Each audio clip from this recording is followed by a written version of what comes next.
ईव्हीएमच्या विरोधामध्ये महाविकास आघाडी आक्रमक झाली आहे। ईव्हीएम संदर्भात पवार गट वकिलांची टीम तयार करणार अशी माहिती सूत्रांकडून मिळते। ईव्हीएमच्या विरोधामध्ये आंदोलन उभारण्यावर उद्धव ठाकरे यांची बैठकीमध्ये चर्चा झाल्याची माहिती सूत्रांकडून मिळते। उद्धव ठाकरे यांची पराभूत उमेदवारांसोबत मातोश्रीवर बैठक झाली। आता मागे हटायचं नाही, लढायचं, पराभूत उमेदवारांना आणि आमदारांना पवारांनी संदेश दिलाय।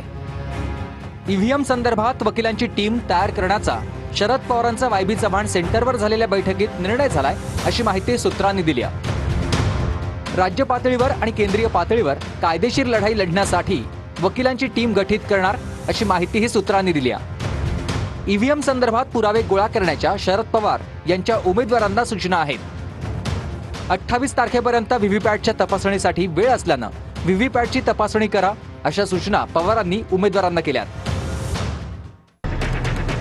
मातोश्रीवर पराभूत उमेदवारांसोबत उद्धव ठाकरेंची बैठक झाली। ईव्हीएम विरोधात आंदोलन उभारण्यावर उद्धव ठाकरेंनी या बैठकीमध्ये चर्चा केल्याची माहिती सूत्रांनी दिली आहे। मविया एकत्रित ईव्हीएमच्या विरोधात आंदोलन करण्याची शक्यता आहे। पराभूत उमेदवारांनी ईव्हीएम मशीनमध्ये झालेल्या गोंधळाबाबतचा पाढा वाचला। पराभूत उमेदवारांना व्हीव्हीपॅट मतमोजणीसाठी निवडणूक आयोगाला अर्ज करण्याच्या सूचना उद्धव ठाकरेंनी केल्या।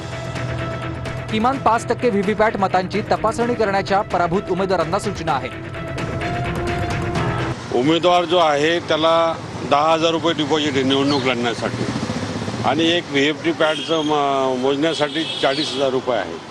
ही काही संयुक्तिक नाही, परंतु तरी पण सुप्रीम कोर्टाच्या आदेशानुसार 5% पर्यंत ईव्हीएम जे आहेत बूथ आहेत ते मोजणीसाठी प्रत्येकाने अर्ज करावा असं बैठकीमध्ये ठरलं। सगळेच उमेदवार अर्ज करणार आहेत तो? हा, निश्चितपणाने। मी पहिल्या दिवसापासून सांगतोय की ईव्हीएमचा विरोध करा, बॅलेटवर या।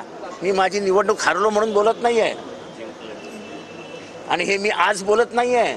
मी हे अनेक वेळा लिहून टाकलेलं, लिहून ठेवलेलं आहे। माझ्या प्रत्येक ब्लॉगमध्ये मी लिहिलेलं आहे।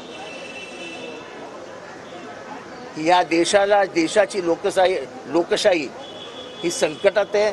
आमचं मत आहे, कार्यकर्त्यांचं मत आहे, नागरिकांचं मत आहे, स्पष्टता आली पाहिजे। इलेक्शन कमिशनने 4 दिवस द्यावेत आणि कुठली जी मशीन आम्ही सांगू ती मशीन पुढे आणायची, त्याची चिकित्सा आम्ही करणार, डिटेलमध्ये आम्ही जाणार आणि तोपर्यंत जाणार जोपर्यंत आम्हाला स्पष्टता मिळत नाही। एवढ्या धाडस हे इलेक्शन कमिशनने तिथं दाखवावं आणि केंद्र सरकारला दाखवावं एवढीच आमची विनंती आहे।